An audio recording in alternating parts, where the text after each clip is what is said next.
Hey guys and girls, it's Blackjack with 396 Guitars. I have one of my basses on the bench today. Overdue for strings and a setup and a cleanup, getting ready to go on the road with it. So let's get to work. I thought I'd do a quick tutorial. String removal, restring.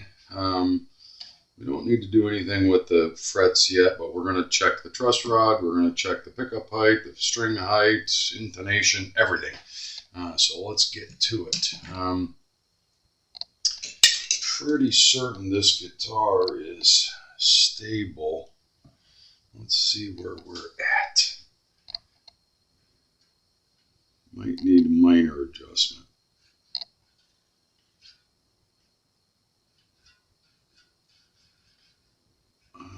It's a little tight. Maybe. I'm going to leave it. It's really close. This one I set up to half step, so let's make sure that's where I have it. And it's important if you're setting up to 440, you set up your neck relief to that. I play in half step when I'm on the road with the band. And yeah, I have it at half step, so we should be good.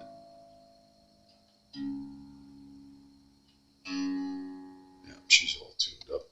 I'm going to leave it there because this one is really stable. Mexican P bass neck on this particular guitar, Warmoth Swamp Ash body. I think these are 500K CTS pots in there. A little bit of custom work. I build these. This is how I put my thumb stop on all of my basses. Some of my customers like them and want them. Sometimes I run up here. You can see the scratching. It's a road bass, but it's a very stable instrument, and it thumps. It is probably one of my most powerful basses. Seymour Duncan quarter pounders, standard Fender bridges. I generally don't go with anything high mass, whatever you want to call it. I've never found the need for that. I have put Babbitt's bridges, Badass bridges, you name the brand. I put them on other customers' guitars, and some of them are really good. I'm not going to knock them, but never found the need to, especially with this instrument, because it's just a really stout bass. It is literally one of my favorites, and you can tell. I mean, look at it. It's a beauty. So let's de-string it. We'll check that later. We're going to do that. Yep. Let's take them down. So I usually write down when the last time was that I changed my strings, but I don't like to go more than 3 to 6 months, depending on how many shows I'm doing, how many sessions I do on it. They're looking a little grungy, but you know, they're roto sounds. They probably could have gone longer, but like I said, I'm getting ready to go on the road, and I want fresh strings to get me through this little jaunt.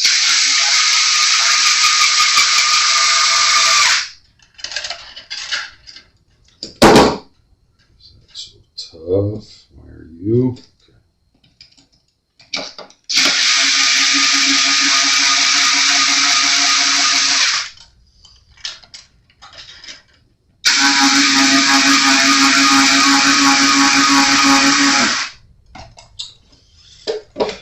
I have 2 string trees on this particular neck because the A wanted to make a little noise in the open position sometimes. So yeah, it's that break angle. Necks on Fenders are so straight that there is very little natural break angle over the nut, and you need that to have tension on the strings to keep them from buzzing in the open position, particularly.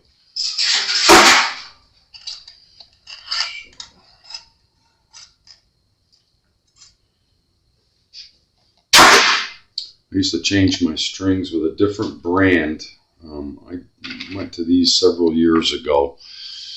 My philosophy was every 2 gigs, every 2 sessions, change your strings. I was using the Darios, and they just didn't hold up. These, I can get, a lot of times, I can get 4, 5, 6 months out of them. And they're just unbelievable tone and clarity. I should have switched to these things 30 years ago, but I digress. A little dirty. Let's wipe it down. Frets are in good shape. I'm going to clean the neck surface too. This is a clear-coated neck, as you can see. So we're just going to clean that a bit too.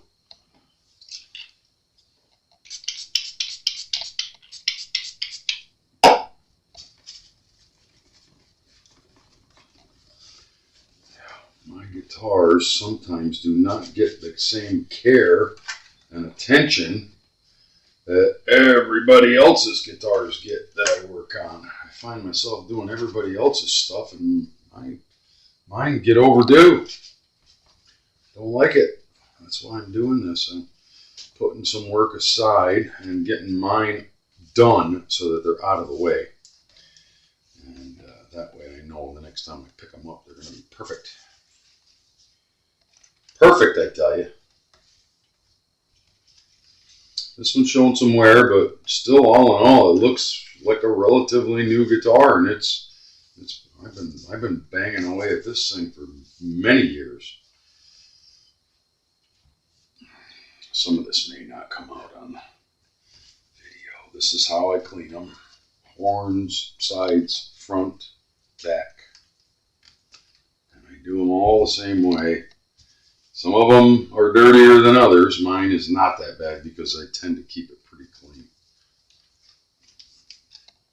Mine are not that bad.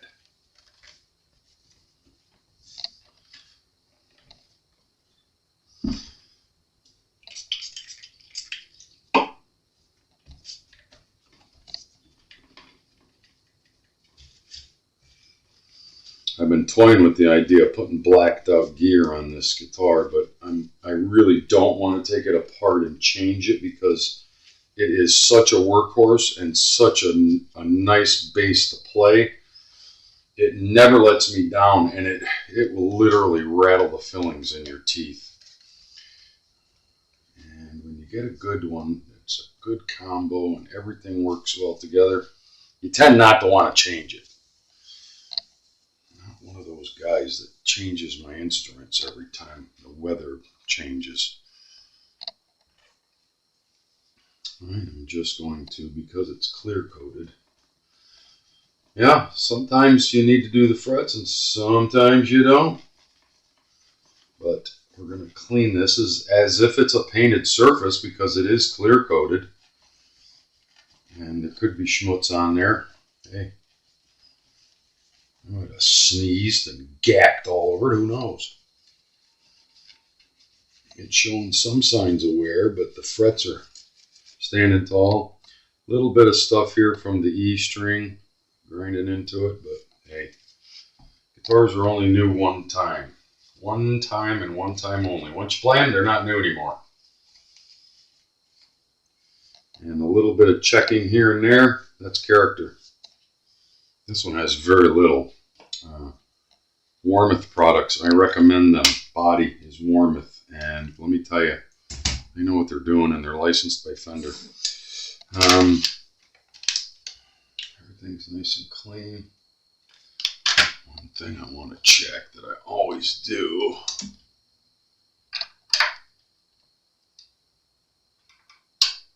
I would be shocked if I found a loose screw. Or neck bolt, as it were. Nope, we're good. I would be shocked.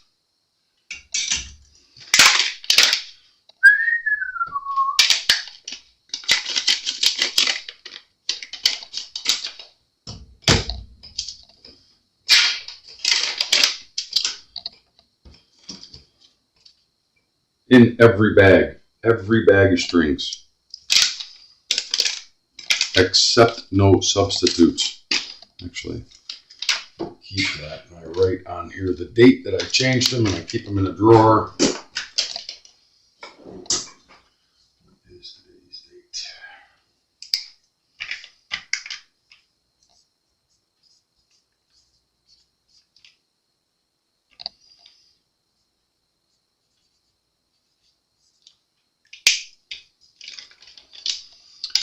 And we'll put that away later. So, where's the big one? There it is. It took me a while to get used to these strings when I started using them many years ago. Like I said, I wish I had started using them sooner. I highly recommend them. Now, strings and tone, that's personal preference. So what I like, you may not. Okay, through the hole. It's going to live here in the saddle. It's going to live here in the nut, and it's going to live right here in the tuning machine. 1, 2, 3. Snip it off, and that should be exactly where we need to be.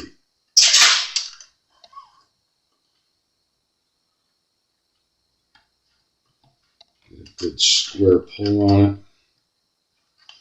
And all of your wraps, you know how I am, want to go neatness counts. Start at the top and work your way down.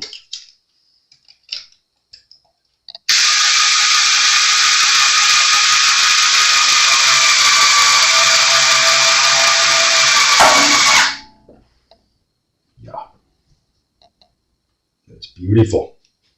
2 full wraps and a third one started.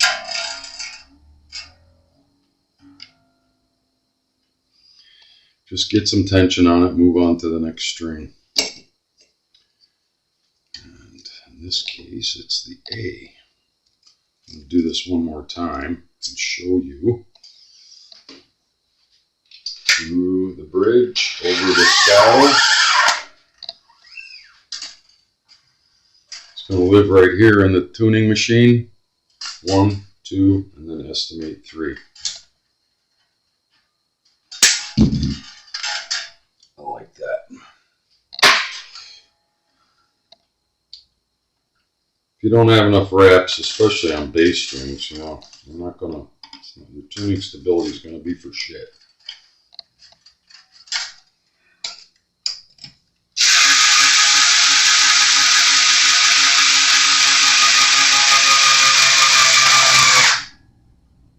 Under your string tree, in your nut slot.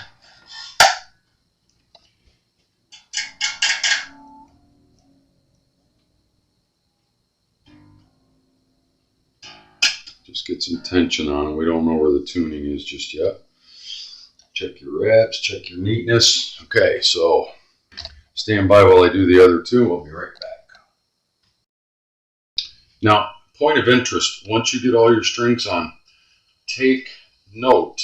The reason that I use these type of bridges, all right, these Fender style bridges, and specifically the kind that are spiraled on the saddle, so that you can move your strings and get your spacing exactly where you want it. And where do you want your string spacing? You want your strings to split your magnetic poles on your pickups. So if you need to move them slightly, a millimeter this way or a millimeter that way, like I already adjusted these 3. The G string is inboard a little too far. So you're not moving the saddle, you're moving the string to get it so that it finds that perfect sweet spot where it, as it follows up, it goes right between the pole pieces on your pickups. And if you look at that, you can see exactly what I'm talking about, how I illustrate that. Right? So the strings go through here and go right over the pickups and split those 2 pole pieces, each one of them. And you can only do that with this type of saddle. It doesn't mean it's a better saddle or, you know, other saddles aren't as good. It just means that's what I like. You could string it up and it'll still play, but I know that if I don't have pay attention to that little adjustment, that's an adjustment. It'll stay like that once it's tensioned. It will stay in those grooves where I place it. I've never had one pop out, and it makes a difference. And I think that's why this guitar is so powerful, because when I put it together, I took the time to place these correctly. You know, when I get these bodies and I'm putting these guitars together, they're not pre-drilled. They're not kits.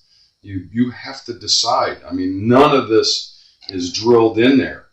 They route out they put the route for the pickups. I don't do that. I don't go that far. So when I'm sourcing out a body, I get them routed, but I want to be able to place my pickups where I want them. And if they are pre-drilled and I don't like it, I will fill those holes and put them where I want them to be, because it matters. And the rest of it, same thing. I mean, they drill the hole for to put the ground wire through to the bridge, the body ground, but everything else, I do it. My necks aren't even drilled.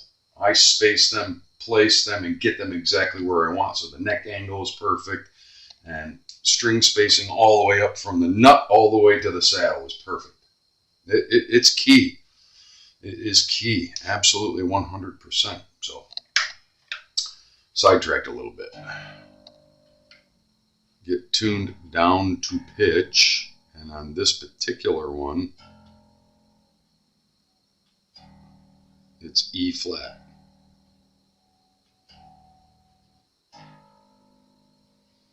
G sharp. Remember, I play half step down. C sharp.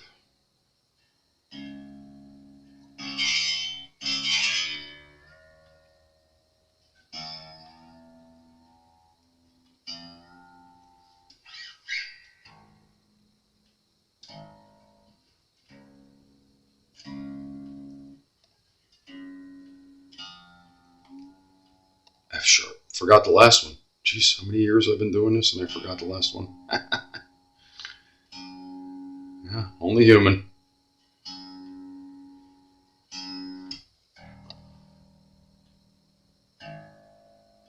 Brand new strings, we got to stretch them. Get it tuned to where you want it. Pitch, half step, drop D, whatever you're doing. Stretch them.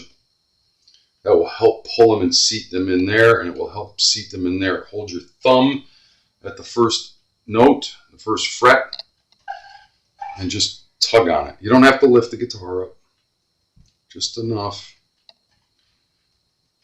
And then they should all go flat slightly.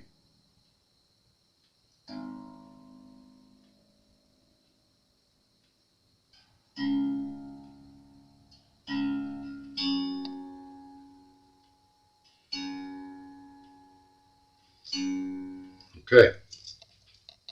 Now with new strings on, we're gonna check this again. I just want to make sure that my neck relief is where I want it. Now is the time to do that. And it is so nice. Just kissing 12 thousandths of an inch at the 7th fret. Capo. Hold at the body joint, use a 12 thousandths feeler gauge at the 7th fret right here, and you will never be let down. How is our intonation? I'll be surprised if this is off. Dead on.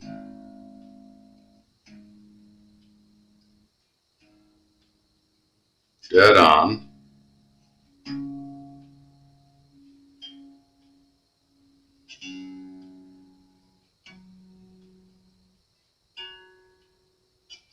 My tuner's right here.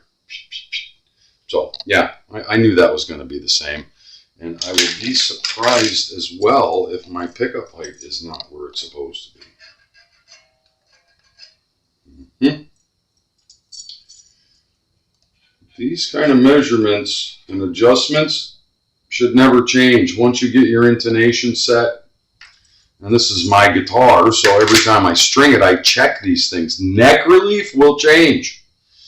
But technically, you know, pickup height, intonation, which is the distance between your saddle and your nut. If you're checking your intonation at the 12th fret and it's sharp, that distance is too short and you need to pull your saddle back. If it's flat, that distance is too long and you need to bring your saddle up slightly. That's what these adjustments are for, but like I said, I would have been surprised if that was off.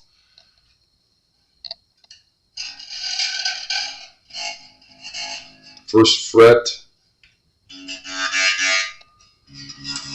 Over many years of playing, because your strings do move over your nut imperceivably while you're playing, your strings do glide over that nut the same way that they glide over your saddle. And eventually, yeah, that adjustment can change. That's why you always check it, but it should take years and years and years and years, decades.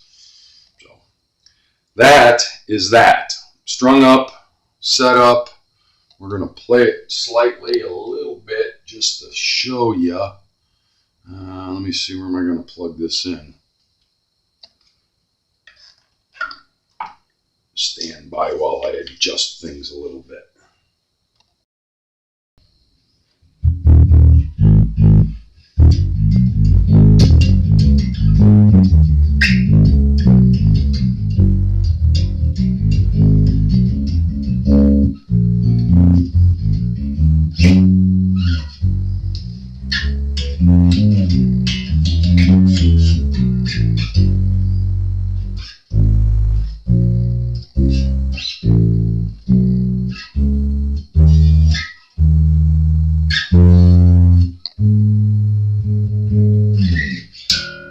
Little bit of buzzing right in this area. We got to check our string height.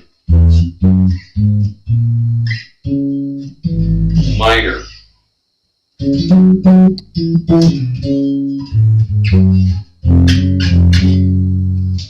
Minor string buzzing.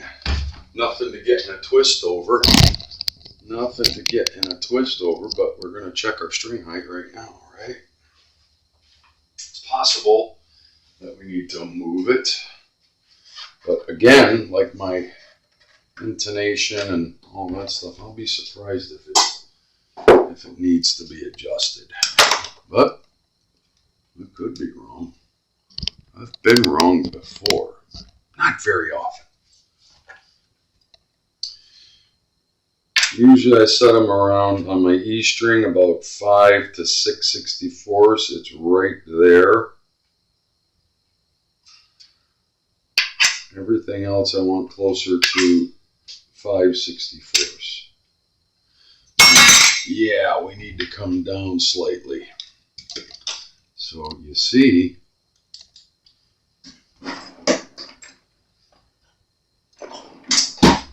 something changed. Oh, this one's flathead. What are you doing? Get the right tool out, Luch.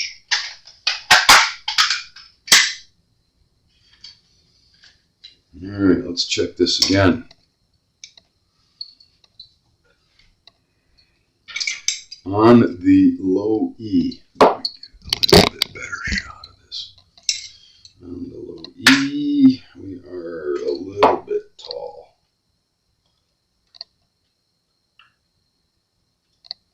Start in small increments. Don't go turning the clock on it. That's perfect. 6/64s. I'm going to put the rest of them at 5. The E string is a little thicker, a little fatter. It's going to want a little more wiggle room. I have set them lower before, but I find for my playing style, that's where I like it. Over many, many, many years of getting used to how I like it.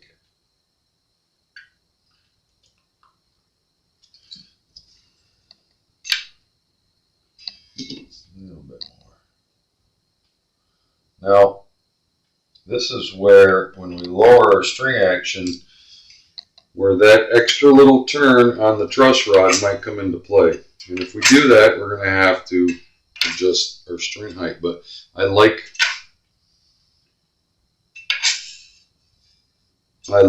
where my truss rod measurement was, and I'm going to adjust my string height to that. What happened? How did I get so off? All right. If that makes sense. Truss rod adjustment can change string height, but string height cannot change truss rod adjustment. That's kind of common sense stuff.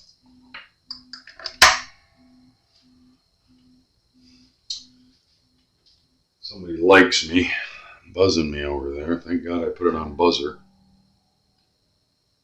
So when you change your string height, you're going to change your tuning.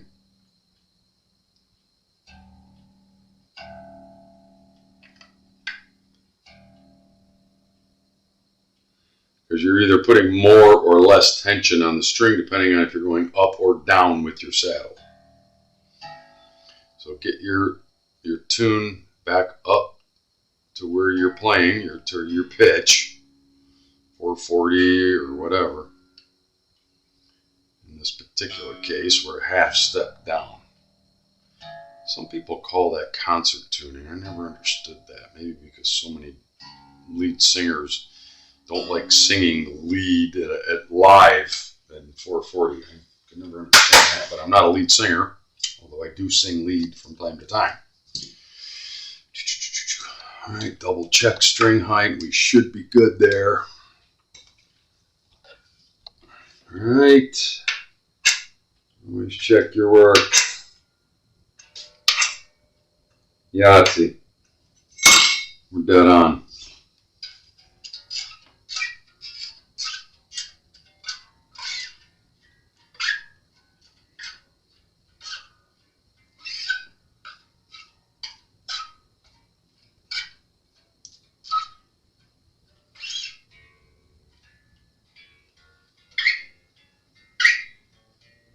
I love it. I love it. It's a great little guitar, man. This is my number one. It used to be my number two, but I like it more and more. The last round of shows that I played recently, a lot of people, and some of them are players, came and said, "Hey, that black bass, that's the one. That's the one." You know, and they're judging from what they're hearing out on the, out in the room. So yeah, I'm going to start using this one more and more to open shows and move to the other ones for certain songs. But this one seems to be supplanting my other guitar as number one. I hate to call them number one or number two because it makes me think I'm not playing the other one or leaving it alone. I'm neglecting one guitar over another, and I try to play them all. So that's how you restring. Do a quick setup, check your truss rod adjustment, string height and pickup height, and also we addressed string spacing. Okay. It is Blackjack with 396 Guitars. If you dig what I'm doing, like and subscribe. I really appreciate you watching. If you have any questions, ping me. Get on there and make a comment. I'm more than happy to answer you. I try to answer them all. Some of them are foolishness, as we know. We'll talk soon.